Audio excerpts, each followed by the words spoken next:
welcome to EPA Worldwide. My name is Mamle Yoko Godwin. If you haven't subscribed yet, hit that button, boom, boom, boom, red. It doesn't cost you anything. Click red and boom, you've subscribed. Like, share with your friends, and also click on the notification button. So, every Sunday or Monday when I load a new video, you'll be one of the first people to get it and watch it. The topic today is going to be, is parental alienation a form of child abuse? Yes or no? We're going to find out. Come on with me. Okay. So, Linda, I'm going to talk about the fact that parental alienation is a form of child abuse. And I have a couple of research here that spoke about the fact how children, they compared children that endure physical abuse to children that suffered parental alienation syndrome. And they said that in that research by Glower stated that child abuse research demonstrated that even the most physically abused children rarely reject an abusive parent, the same way that an alienated child displays strong feeling with passion for the alienated parent. So no matter what the abuse is, because of the preparedness, the grooming, the psychological manipulation that the alienating parent put the children, the process they have put the children through, prevents the children from cutting ties and making them believe that the alienator is an abuser. Just as we were talking the last time about a child, that how even in some instances a father can sexually molest their own children, because they prepare them, they groom them, they prepare their mind so that when they start doing it, the kids will not go and expose them. It is the same kind of process and feeling that comes with alienation. When the alienator, because the alienator has prepared these children, fostered the ability to believe that they are the best over the targeted parent. Because of that, no matter what takes place, they do not want to cut ties with the abuser or the alienating parent. We have some other research and some other videos I got exposed to this week that was talking about the fact that when those children get to a point, mostly 18 years or 17 years or whatever, they pack their tools and boom, they are gone. They want to rather be with a targeted parent. They don't want to be with the alienating parent. At some point, I thought that was what's going to happen to me. To me, I never, even though the kids, especially the oldest one, was developing hate, aggression, everything, inappropriate towards me, I know it wasn't his fault.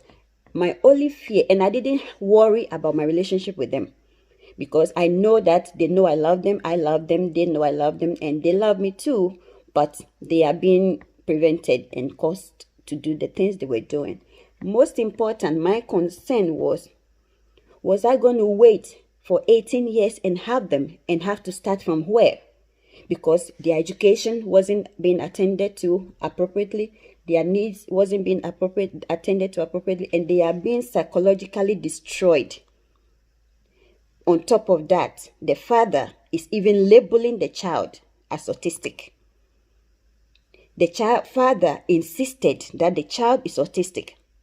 I had to fight over years of distraction before they finally took that autistic tag off it, because my child is noticeable easily that he is not autistic. You don't have to spend 1 minute with my child to know that he's not autistic. But he claimed I'm mentally impaired. So he wanted to prove a point by destroying his own child, to say, oh, the records show he gave the school and everybody was that I have mental illness, my mom have mental illness, my grandmother have mental illness, and my whole family have mental illness. And my mom is a diplomat, So he wanted to destroy his own child to prove that point. So in my case, that was my fear, that at 18 he comes and all destroyed. Where was I going to start from? But to God's glory, that's no longer the case. The children themselves have already made their decision based on abuse, and it's still pending. I haven't taken it to court to change the situation, on paper, but the physical situation in the children's life has changed for the past 8 months now and counting. They've been safe physically and psychologically. They have revolved a lot. We've been doing a lot of work, and a lot of stability and have been ensured. So they are, I would say, they are okay. Like, they are very okay right now. I don't know what to say, but of course, children are children, and they are now teenage. I have a teenager and a preteen, so that period too is another issue. But anyway, so we are going to talk about, we continue to talk about the fact that parental alienation is it or is it not a form of child abuse.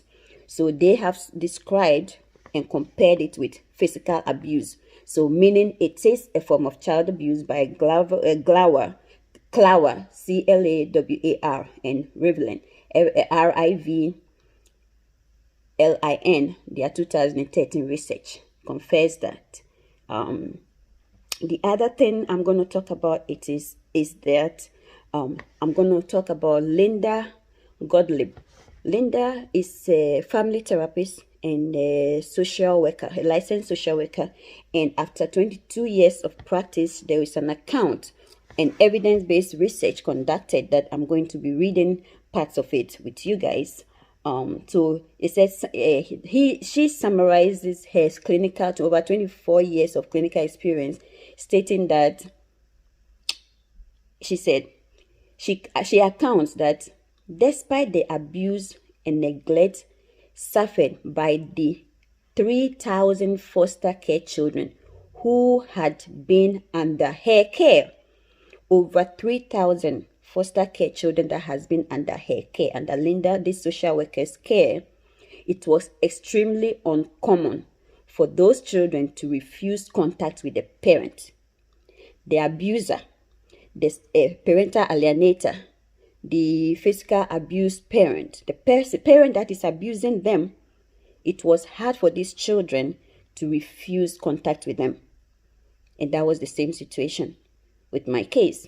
My kids love their father, and that's absolutely okay with me. I would love them to have both parents in their lives. They know anytime they want to go to their father, they just have to pick a phone and call him, pick them up or something. They have done it. He hasn't responded to them, but they have done it. They have also made themselves available for him to have access to them. He hasn't done that because of reasons best known to him. But for right now, all I care about is they are sound, they are safe, they are not physically being harmed, psychologically being destroyed anymore.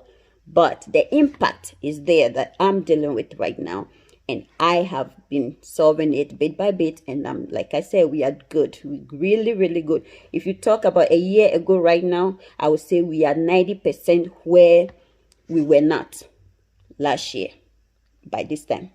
So Linda said, so these children, despite the abuse they go through, they refuse. It's not common to see that they refuse contact with such an abuser, and more often, with even an overly abusive parent, they still want to have contact with them because mother is a mother, father is a father. So despite the abuse, these children, it's like, that's what I keep saying. It's wrong for anybody to alienate, to cause an estranged relationship between a child and any parent, because it is part of their DNA. They have to grow to make that decision. That decision should never have to come from a mother, a father, a family member, anybody in the community. Okay, so we got that down. And then rather, abused children tend to protect and cling to the abusive parent. That is the same thing that happens in alienation. The children that are being alienated from the other parent, the targeted parent, they cling to the alienating parent. It's not even a joke. It's not funny. You don't even, like I said, I was thinking it would be 8 because I know my ex-husband is not a child-oriented person. And I do know that he's going to throw them out at some point and it's going to be my burden. So I was trying to prevent that by trying to advocate for them for at least What, no matter where they are, their needs, their academics needs, everything should not be lacking. Because I know by 18, when there is no child support, there is no monetary gain, there is no material gain, he's going to dump them, he's going to trash them. So they are going to be my burden. So my focus all along was trying to give them the best foundation I could possibly achieve or acquire for them, so they don't become my bed. It doesn't become too difficult when they get 18 and they are kicked out and stuff. Because already he told them that they will start working at 12 years. He told them by 14 he was going to start working at Walmart. A child that was giving birth to in America, he's going to start working in Walmart. You see, so I knew, and so I was just trying to prevent these things from happening. I wanted him to have at least a normal childhood, a good foundation, prepare him for college, have a reasonable life, and be independent. That's it. Okay. So, like they said, Linda and the expert saying that they cling to the alienating parent, they cling to their abuser, they have this tie that prevents them from separating from the abuser. Moreover, in the rare cases in which the child appears to, in which it appears, in cases where the child appears to not think so much about the alienating parent or the targeted or the abusive parent, these children are being reprogrammed by a foster parent that is planning to adopt them. You understand? So let's say I'm the foster parent. I have somebody's child that is going through this kind of psychological trauma, abuse, alienation, blah, blah, blah. And the alienating parents, because they are abusers, sometimes they can abuse the child to the point where the system will take the kids away. So that's what they're explaining. So guess what? If I'm a foster mother and I'm trying to adopt this child, then I will have to train the child, prepare the child, love the child, provide for the child in a way that they will also stop thinking about the abusive parent and cling on to me. So that's what she says, that moreover, in rare, that is like in very uncommon cases, that the child appear to or happens to be avoidant of the aggressive parent or the abuser. It is mostly in instances when that foster mother or foster parent is trying to adopt the child. Yeah. When a professional observes a child who strongly rejects a parent in the absence of a verified abuse, neglect, and markedly deficient parenting skills, which should never be assumed based on the child's self-reporting. One of the first thoughts should be that the other parent is an alienator. Yes. So she's saying, based on her experience, in the case whereby a child is rejecting a parent, that should be a red flag for somebody, and the assessor, the courts, the experts, child custody evaluation test, to sense that as the red flag to start assessing a possibility of alienation. You see, that's usually when the kid turns to the age where they can make their own decisions. Like I was saying, most of the time when they turn to that age and they are making their own decision, I want to go to this parent, I want to live here and go here. All of a sudden, the child is 18, want to leave the alienating parent that he has or she has lived with all his life and go to the targeted parent. That is a sign that the alienating parent is the one the child has been living with all along. And I have had a lot of research that have showed that from caseworkers, social workers, and legal teams, stating that in those cases, there were alienation and the courts has refused to identify it. That's what I was saying the last time, that when there is instances like this, custody and stuff, the system is not for you, because many research I have discovered, the children ends up with the abuser. The children ends up with the custody, with the custodian that is the alienator, which is more damaging to the children. It doesn't help them. So it's important that you talk and see who is best in a position to provide time and needs of the kids, rather than my need, what I want versus what will be best for the kids. Because the system is more likely than not to put these children in the care of the abuser. Okay, let's move on. So we talk about that. And I talk about the education part. Like I explained, my most fear was that my kids were not going to be 18 or stuff before they come to me, because I'm a woman. 18 who? I'll be 50 something. I wouldn't be able to, 50 something probably, I won't be able to provide I can't provide for him, but the restructuring will be more difficult than now at 13. You understand? For the next 5 years, he'll be 14 this year. So for the next 4 years, I still have enough time to do better structuring, better preparation. Whatever was messed up, whatever was destroyed, I can put in effort. I'm putting in resources now, sacrifices now, availing myself and my time, money now to fill in the gaps.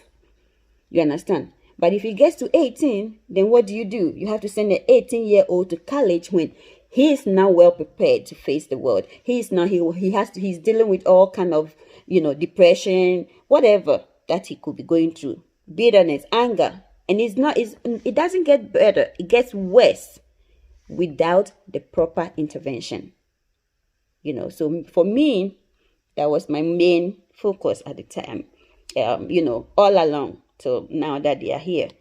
Then Linda stated that the social worker and the licensed social worker and the family therapist I was talking about, her account of her 24 years of work and research says that from a definitional perspective, meaning definition of parental alienation, the two core elements of parental alienation for the child, a serious mental condition. We talk already about the fact that parental alienation is a mental health disorder. So it's very critical and important that we should desist from it. So he said, from the definitive point of view, the parental alienation for a child is a serious mental condition resulting from a series of alienating strategies of alienating parents. He corresponds to the two core components of child abuse. First, child abuse and parental alienation represent a significant form of harm and pose a serious threat to the well-being of a child. Second, the source of the abuse is attributable to human agency. It is the result of human action. This may be at the hands of an individual parent or a caregiver or a form of collaborative action. For example, there can be social, legal, political, and economic factors that compromise children's well-being. As a result, the parent's individual action. Parental alienation is a form of individual child abuse. Parental alienation, according to Linda, is a form of individual child abuse. So she said they have two components, which is, I'm repeating that, and then we're gonna come to an end. So the two components of parental alienation as a form of child abuse that Linda, with her 24 years of parental alienation, as a parental alienation expert, as a clinical or licensed social worker, and as a family therapist, her account is that for the two components of parental alienation as a form of child abuse are the fact that, first, I'm reading this again, child abuse and parental alienation represent a significant form of harm and poses a serious threat to the well-being of a child. Second, the source of the abuse is attributable to human agency. We've been talking about that the fact that parental alienation is caused by human, and it's human that can prevent it through our actions, our behavior change. And that is why I'm taking on this initiative, because parental alienation, the second part she will talk about is that the source of the abuse is attributable to human agency. It is the result of human action. This may be at the hands of an individual parent or a caregiver. My children have endured this. I will give them food when they visit me. When they come to me, I give them food when they are going back to their father's house. Their babysitter that their father used will call their father and tell their father, I'll give them brand new clothes. They will always put them in trash. A Ghanaian woman babysitting my children for him will take the food I gave to my children, the clothes I bought for my children, and trash them, put them in trash can, claiming it will make them sick. If I buy glasses for my kids, oh, you look ugly. The minute it's me who bought it for them, oh, they look ugly. So it is human being that causes parental alienation. They also talk about the legal factors.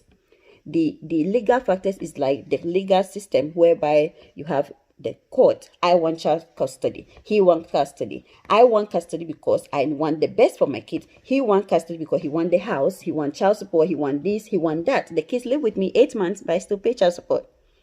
I have to go to court and go through that process to reverse it. But I don't have the time right now. I have a lot I'm doing. I have to finish my school. I have most important things I'm dealing with right now. So that is where we are. Then, the economic factors, I will talk about that. Money, house, once you get custody, automatically you get the children. So then we have also other factors, children well-being, that compromises children well-being. It's too early, but I'm still gonna at some point, as we grow, keep subscribing and stuff, I'm going to show you like pictures of my kids' shoes that are ripped off, that when I pick them up, their clothes, things like that. And then that even their well-being was compromised. Their physical well-being, psychological well-being, academic, spiritual, everything. Even they mock at the church I go to. You have a child and you are mocking at the church his mother attends with them. How are you preparing his mind? What kind of perception are you training the child to have? You see what I'm saying? Then we also have another researcher, Lorandos and Bennett. No, it's 3 people: Lorandos, Bennett, and Sober. 2013. They also did the research and concluded that children's identification with and protection of an abusive parent is evidence in parental alienation situation. The child will align with rather than reject the alienating and abusive parent. So there is plenty of research stating that parental alienation is in fact a form of child abuse. And aside being a form of child abuse, the main problem I have with it is the fact that the alienating parents end up with the children because of these factors: financial, economic factors, legal factors, caregivers, human action. So it is us, the human beings, that are programming the children, that are training these children, that are causing all this harm. So let's all refrain from it. A behavior change will help us resolve all this. So thank you all for coming here on April Worldwide. Thanks for coming. Everybody that has subscribed already, thank you. Those that are yet to subscribe, kindly subscribe. I'm not making any money from this. It is just to get to the point where at least I can even do live feed with you guys, and we can go through a lot of material to help retrain, reprogram, rechange our behaviors, because it is human actions that causes this harm to our children. Thank you all for watching. Once again, my name is Mamle Yoko Godwin. If you haven't subscribed yet, you are there already. Hit that button, hit it, pim, pim. Turn on the notification button every Sunday, every month, or Monday when I load a new video. Boom, you get to see it. Thanks for coming. Boom, boom, boom. Love you all. Thanks everybody who have already subscribed. And I'll see you next time in my next episode. Bye-bye.